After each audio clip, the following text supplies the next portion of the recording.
Coach, if you have an opening statement, we can take that at this time, or we can open up to questions. We can open the questions. Coach, with so many players getting an opportunity Thursday night against Lafayette, is there anything new that you learned about this group that maybe you didn't know before? Yeah, we had to find out, who we were in a real game, against somebody other than ourselves. You see us on a consistent basis every single day. You see players make plays, and then you see the adjustments. You see the competitiveness of each matchup, and you're like, okay, well, what's really real when we get out there? So it was exciting to see so many guys get opportunities, and to see, okay, like Cam Petaway, for example. First time he touched the ball in his college career, goes for a touchdown. We're seeing we had 9 guys, I believe, on defense that have all had their first starts. So we wanted to see how disciplined their eyes were going to be, how they would respond under pressure. They responded pretty well for the most part. How well do you tackle? All the fundamental things that we work on day in and day out, you want to see that in real time and when the lights are on. And against another opponent, a different body with different tendencies. And how do you adjust and make adjustments in real time? Can they be coachable? Can you stay cool under pressure? So it was exciting to see a lot of that this past weekend, and now we have to build on that. This is just a starting point.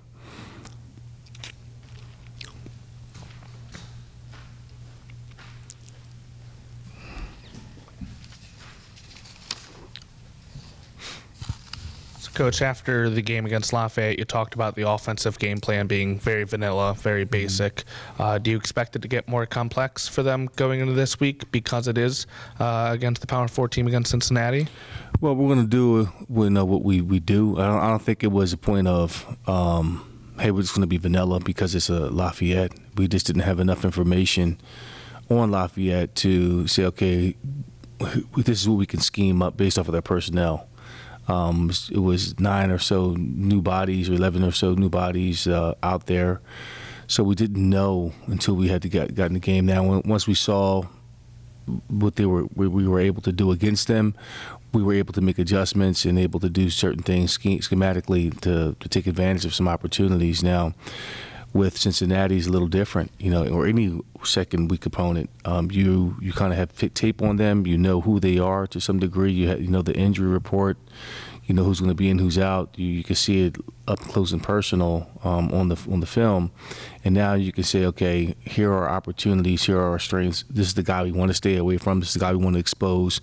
These are the matchups that we want to try to create. So now we can really build on top of that. What have you seen from Cincinnati that you've had to prepare for? Well, what jumps off the tape, number one, is their aggressiveness. They play really hard. Well-coached football team. They played Nebraska tough, and that's going to be a great challenge for us across the board. Looking at their defense, they got a really good front 4. A safety, number 9, is really rock solid. He's a fitter in there, a lot of their run support, and he shows up a lot, makes a lot of plays. And they're a situational football team. They know the situations, and they play to that. They get garner up a lot of energy to make those stops and those key downs and so forth.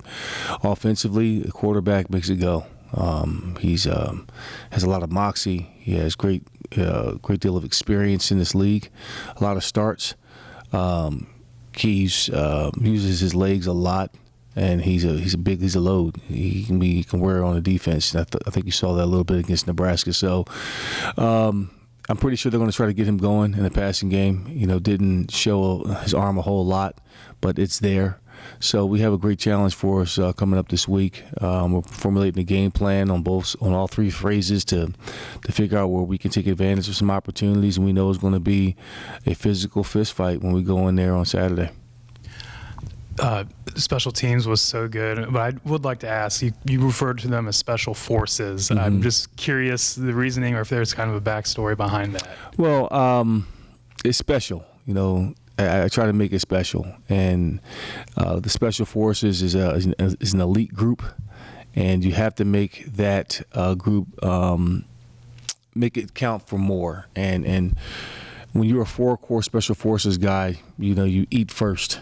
It's selflessness, and oftentimes when players look at special teams as like a throwaway play, or you're not of value, you don't play, you're not a starter. And no, the 4-core special forces units are very special. As you can see, it makes a difference. You have one shot to execute at a high level and change the momentum and the course of the game. And that was evident on Saturday night, the opening kickoff, or a block kick, or a block punt, or down in the ball, flipping the field in terms of position, field position. Those things matter. And when you really emphasize that and shows that, hey, this is a special deal, and you have to be a dude, you got to be a dog to be on special forces, that makes a difference. So we highlight that, we empower that, and we reinforce that for the young guys that aren't making the bus or to get on the depth chart, you have to go through special forces to get on the bus, and then you'll have those opportunities. Again, Cam Petaway, I don't think he dresses out if he wasn't on the starter as a kickoff returner, or on 3, or he's 3 on 4 on the 4-core special forces units. But he had an opportunity to show out there, and then got some opportunities to play as a running back. So those things matter. And if you want to play on Sundays as a player, especially coming out of this conference, you got to show that you can play on special teams and understand the importance of that. So around here, special forces is something that we hold at a high regard. You guys played on Thursday, so did Cincinnati, so it was not necessarily an advantage, but you both now have 2 more days to prepare for each other. How did you use those extra days to prepare for the Bearcats? We took the day off. Today, it was a normal day off in our game week, but we took the day off on Saturday, came in on Friday and used it as a shakeout, looked at the film, graded the film, and put Lafayette to bed, and then began to focus on our opponent. More or less, we spent a lot of time breaking down films as staff to formulate a game plan for our kids coming in today. Did some walkthrough work, but not a whole lot. Didn't delve into the nuts and bolts of it as of yet. We're treating this week as a regular game week, and we really use it as recovery, a chance to get better, a chance to really hone in on the fundamentals, look at what we didn't do well and improve upon that, and look at our strengths and say, okay, how can we build off of those strengths moving forward? So that's kind of how we spent those 2 days of preparation, which was very beneficial for us. As you looked at that Lafayette film defensively, what was the mindset coming out? It was a good game defensively. Was there frustration about giving up the 1 touchdown? Anytime you give up points, you're frustrated. But what I was encouraged by was Lafayette got the ball rolling a little bit, got some momentum, got it to a 4th and 4, 4th and goal at the 4-yard line, and that play is dead if we don't lose our eyes. We don't lose the receiver in the back of the end zone. So you almost want to see your defense under pressure situations like that to see if they can answer the call, especially a young defense. And there was no discouragement. There was no hanging of the head. So you learn. You live and you learn. For the most part, that game plan that we had defensively worked pretty well. In the first half, 59 yards of total offense.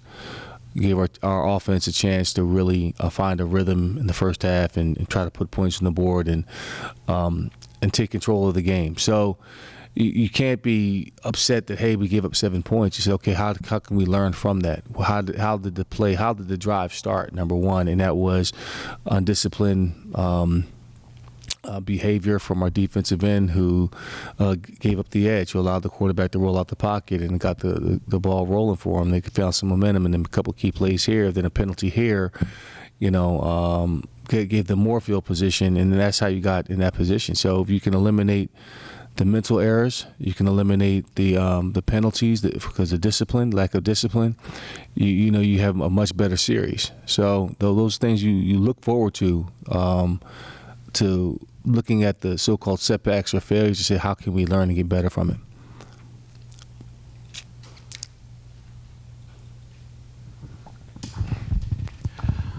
Coach, just given this program's success the last couple years against power conference opponents, look like Penn State and Texas A&M last year, like just how big of an opportunity is this, and how much are the guys really embracing, playing in an atmosphere and a team like power forward team like Cincy? Well, we look forward to playing every single week. Not to give Coach speak, this is the next team on the schedule. In the past, yes, this university, this program has played Power 4 schools extremely well. I don't think this is a situation where we are intimidated by it. I think there are some guys on this team that felt like last year they could have won both those games. So, we're looking forward to playing against a quality opponent, one that we know is going to have to bring our best selves to this game, this matchup. From a physicality standpoint, from a discipline standpoint, and hopefully we can bring it into the fourth quarter. We have an opportunity to win it. So that's what we're looking forward to. And to a man, I don't think anyone is necessarily overly excited or about having a chance to play. It's another opportunity to play this week, and Cincinnati is the next opponent, and we're going to have to be ready for that. Question from Todd Walker. Just the thinking behind moving some of the guys around on the offensive line and getting a couple of the other offensive linemen meaningful snaps in the game on Thursday. Moving offensive linemen around? Yeah, there was little changes. I know Paps moved inside. You had Thomas on the outside. Sanchez got in there. Well, we felt like there was opportunities to get those guys in. And anytime you can get young guys in this time of year to get them experience, the better, because it's a long season, and you got to find out what you got, especially in the offensive line outside the starting five, what the other rotations look like. Working guys fit at center, guard. You had some positional players that we recognized in camp, so let's get them in game situations to see how they respond. You want to be able to go 6 to 7 deep at that unit and feel comfortable with that. They're just rotational starters. That's how you have to look at it. And if a guy goes down, who do you plug and play? So when there are opportunities to put guys in those situations to see what they got, especially that they don't have necessarily a lot of game experience, you want to get that, and you put them in situations where you trust they're going to make the right decision, and we're seeing just that. So that's how you have to develop that unit and grow. Do we have any more questions? All right. Thanks, Coach. Thank you, guys. I have a good one. All right. Cincinnati.